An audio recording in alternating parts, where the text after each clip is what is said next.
इसलिए मैं आपको हिंदी मीडियम वालों को कहता हूं कि सीख सकते हैं। आप पे पड़ी नहीं अभी ऊपर आके, जिस दिन ऊपर आगे पड़ जाती है ना चीजें, अब तो करनी ही पड़ेगी, अपने पास दूसरा कोई इलाज है।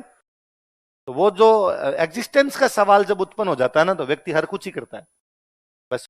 तो फिर मैंने दिमाग लगाया, मैं लगा के भाई जब अपने को यही काम करना है, अपने एग्जाम देने बंद कर चुके हैं आरएस के, अपने को पढ़ाना ही है, मास्टरी करनी है, फिर इस काम में अपने को सुधार भी करने पड़ेंगे, वरना आज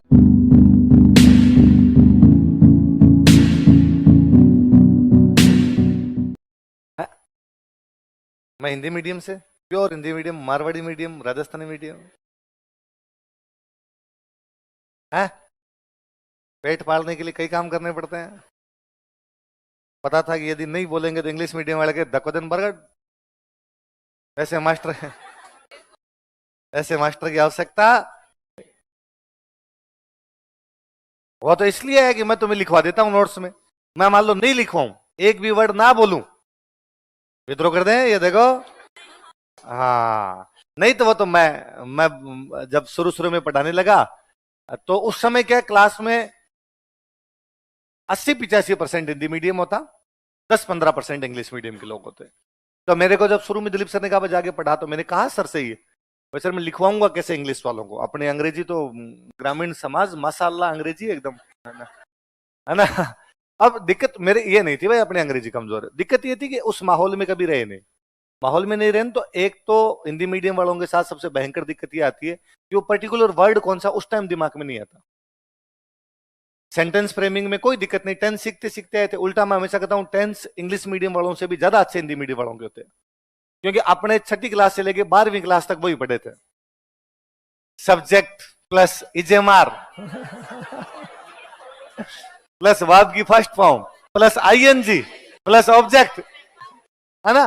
तो हेज हेज के बाद बीन प्लस सिंस और फोर, वो सारे अपने एकदम सीखे हुए थे, तो अपने पता था कि उनमें अपने कोई दिक्कत ही नहीं। पर अपने साथ दिक्कत ये थी कि अपने को छोटी क्लास में जब भी टेंस पढ़ाए गए, उनमें जो सेंटेंस बनाए गए बहुत सिंपल सिंपल बनाए गए, और वैसे सेंटेंस यूज नहीं आते, कि वहां पक्के सेंटेंस थे अपने, राम बाजार जाता है, सीता खाना पकाती है। मुझे लगता है यार कितना जेंडर बाइसनेस है, एक बार भी सेंटेंस नहीं बनाया कि राम खाना बनाता है, सीता बाजार जाती है। इसका मतलब आप कह रहे हो कि सीता हमेशा क्या बनाएगी, खाना, बाजार कौन जाएगा हमेशा, कभी सीता भी तो जाए, कभी राम भी तो खाना बनाए, है ना।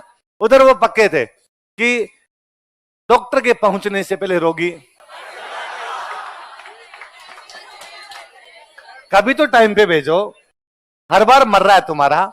मैं 6ठी में पढ़ रहा था तो भी मर रहा था, मैं 12वीं में आ गया तो भी मर रहा है, मैं आरएस की तैयारी कर रहा हूं तो भी मर रहा है, तो तुम अपनी व्यवस्था क्यों नहीं संभालते हो। मेरे स्टेशन पहुंचने से पहले ट्रेन, तो हमेशा लेट क्यों हो जाता है, कभी टाइम पे चला जा। तो अपने वैसे सेंटेंस यूज में लिए हुए, तो मुझे था कि सर अंग्रेजी ऐसी कोई दिक्कत नहीं, पर वो पर्टिकुलर जो वर्ड है वो उस टाइम दिमाग में नहीं आता, किसको क्या कहते क्या है। फिर कुछ सेंटेंस फ्रेमिंग ऐसी होती है जिनके बारे में कभी इतना सोचा ही नहीं तो है नहीं। अचानक ये पूछ ले सड़क पे गोलियां चल रही थी, फिर अब गोलियां चलने क्या कहते हैं, bullets are walking on the road.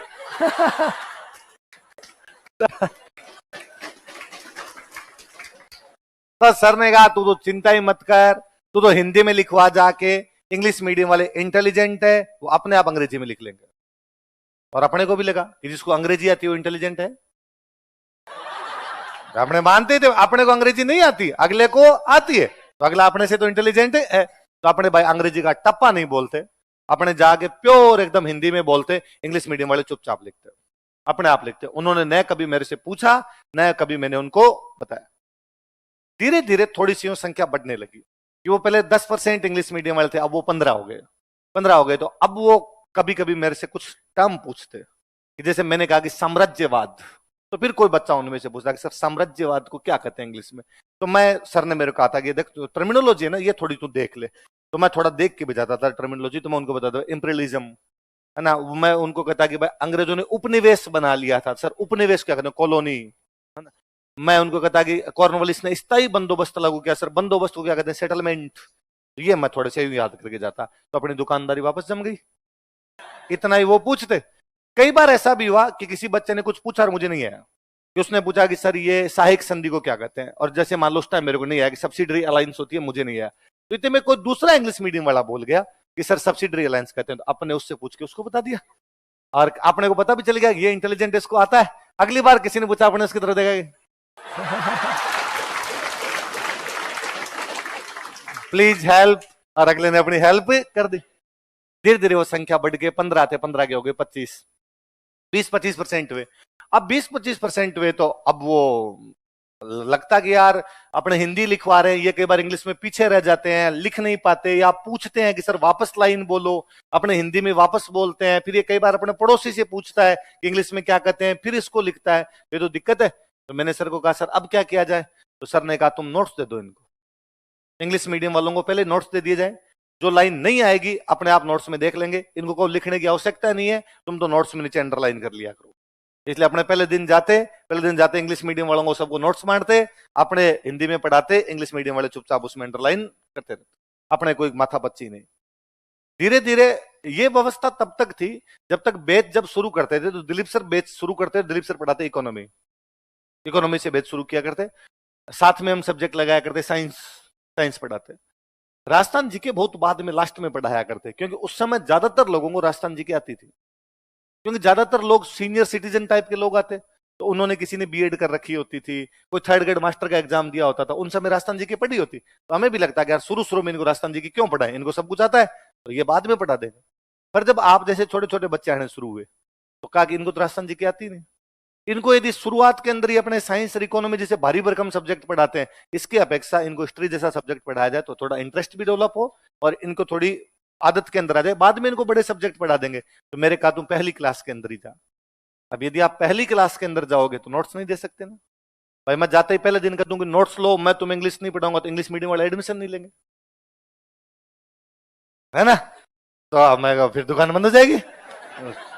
तो मैं अब क्या किया जाए, तो फिर मैंने दिमाग लगाया, मेरे लगा के भाई जब अपने को यही काम करना है, अपने एग्जाम देने बंद कर चुके हैं आरएस के, अपने को पढ़ाना ही है, मास्टरी करनी है, फिर इस काम में अपने को सुधार भी करने पड़ेंगे, वरना आज नहीं तो कल, कल नहीं तो परसों कोई ना कोई अपना विरोध करेगा और उसके बाद अपने को छोड़ना पड़ेगा। अब यदि छोड़ेंगे तो अपने करेंगे क्या, अपने पास तो यही है, फिर दूसरी तरफ जाए नहीं जाएगा। तो मैं क्या किया जाए, तो मैंने विजय सर को, ज्योग्राफी वाला लक्षिता मैम, ये जो टिपिकल इंग्लिश मीडियम की, कोर इंग्लिश मीडियम के विजय सर, मैंने इनको कहा कि आप हिंदी मीडियम के जो मेरे नोट्स है इनका ट्रांसलेशन कर दो मुझे इंग्लिश में, थोड़ी अच्छी इंग्लिश में ट्रांसलेशन कर दो, मैं याद कर लूंगा, इनको याद करके अपने बोल देंगे। थोड़ा मुझे पता था कि इंग्लिश फ्रेमिंग अपने को आती है, थोड़ी चीजें अपने याद करके चले जाएंगे। भाई होता क्या, कई बार कोई वर्ड दिमाग में नहीं आता कि इसका कहते क्या है, अच्छा नहीं, अब भूस्वामित्व है तो इस स्वामित्व को अंग्रेजी में क्या कहते हैं, तो ओनरशिप कहते हैं, होल्डर कहते हैं, ये दिमाग में नहीं आते थे मेरे। तो मैंने कहा कि सर आप ये कर दो, वे सर ने मेरे को ट्रांसलेशन करके दिया, तो अपन ने उनको याद कर लिया। याद करने में आपका भाई माहिर भयंकर, एक बार तो लैटिन भाषा दे दो तो मैं लैटिन भाषा याद कर लूं, और मैं बैंकर चालू आदमी, अपन ने खाली मेवाड़ और मारवाड़ याद किए, शुरू शुरू में कोई प्रॉब्लम आए नहीं, बाद का धीरे धीरे बाद में याद करेंगे। तो 2-3 चैप्टर तो शुरू में ढंग से याद ही कर लिए, फिर धीरे धीरे जैसे पढ़ाता वैसे वैसे याद करके चला जाता। अब मैं उनको धीरे धीरे लिखवाने लग गया। एक बैच में, 2 बैच में थोड़ी थोड़ी प्रॉब्लम आई कि भाई प्रॉब्लम आती, कोई लाइन मेरे से हाथों हाथ, फिर मेरे दिमाग में नहीं आती कि इस वर्ड को क्या कहते हैं, तो मैं इंग्लिश मीडियम वालों से वापस पूछ लेता कि यार इसको क्या कहते हैं, तो कोई ना कोई बच्चा बता देता, मैं लिखवा देता। 1-2 बार बोले याद हो गया। तो एक कोई पुराने बैच का विद्यार्थी जो मेरे से हिंदी मीडियम में पढ़ा हुआ था वो इंग्लिश मीडियम का, उसने कभी दोबारा कोई बैच में एडमिशन लिया, कोई सिलेक्शन हुआ नहीं, हो रहा है, तो 2-4 साल बाद में घूम घाम के आया इधर उधर। तो जैसे मेरा बैच समाप्त और बाहर निकलो, उसने कहा अरे सर क्या प्रोग्रेस किया है, अरे सर अंग्रेजी आजकल तो, और अपने कहा हाँ हाँ आजकल।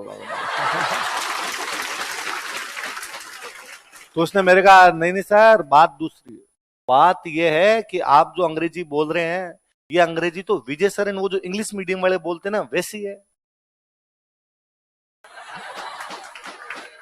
मैं सोचूंगी बोल हम रहे हैं, शब्द उनके हैं। आप धीरे धीरे तो 2017 के आसपास शायद बोलने शुरू की थी, पढ़ाने तो मैं लग गया था 2012 में, तो 4-5 साल तो वैसे बड़ा 16 या 17 मेरे याद है, कोई एक बैच था, उस बैच में मैंने वो सबसे पहले पूरा यू इंग्लिश में बोलना शुरू किया। फिर एक बार किसी बैच में राजस्थान जी की इंग्लिश में बोली, तब मैं मॉडर्न भी पढ़ाता था। तो फिर किसी बैच में एक बार मॉडर्न इंग्लिश में बोली, किसी एक बैच में वर्ल्ड हिस्ट्री इंग्लिश में बोली, किसी एक बैच में कोई कभी एंशिएंट मिडिवल के टॉपिक लेने के लिए जाना था तो वो बोली। फिर हिस्ट्री तो बापड़ा सब्जेक्ट भी थोड़ा सरल है ना, कि भाई ले दे के उतनी टर्मिनोलॉजी बनती है, वो हुआ आगे। फिर कभी एक आधे किसी बैच में पॉलिटी का टॉपिक भी लेने के लिए गया। कब पहले यूं चले जाते थे, कम बैच होते तो अचानक सर नहीं आए तो इस बैच में लो 2 घंटे पॉलिटी पढ़ा ली, इकोनॉमी।